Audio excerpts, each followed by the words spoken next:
Hello guys, good morning. May nag-comment po sa ating comment section. Ito pa ang comment niya. Paano po para makita niya ang post ko at post niya na makita ko rin? Dati kasi guys, may naging update noon sa Facebook na kung saan pwede niyo pong ilagay sa take a break ang friend mo sa Facebook. Halimbawa po, mag-post ka, hindi niyo po makikita. At kapag nag-post siya, hindi niyo rin po ito guys makikita. Paano po ba yun sineset up? At paano po ba ito guys ibabalik sa dati? Punta lang tayo sa ating Facebook. I-search po natin dito ang friend natin na gusto nyo i-restrict or gusto nyo i-take a break. Halimbawa po yung account ko na lang. Click natin itong friends. Friends pa rin kami nito guys. Then click natin ang take a break. Click natin itong see less o Russell's profile. Click nyo po ang see options. Kapag pinili nyo po itong limit where you see Russell's profile, kapag nag-post siya at kapag tinag-in po kayo sa inyong Facebook, hindi yan mag-a-appear sa inyong newsfeed kapag ito po pinili natin. Click natin ito, then click save.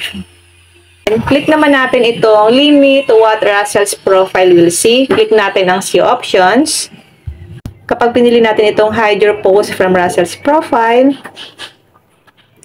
put her profile on your restricted list. Ang ibig sabihin nito guys, naka-restrict po sa inyo yung friend mo kapag nilagay nyo po ito. So, hindi nyo po makikita yung mga sinishare mong post sa inyong Facebook unless na hindi nyo po siya itatag. Then, click natin ang save.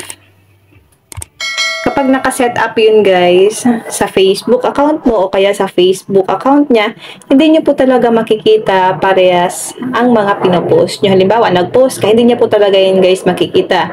Halimbawa, nag-post din siya, hindi nyo rin po yan makikita. Once na ganun po ang setup sa inyong Facebook profile or sa kanyang Facebook profile.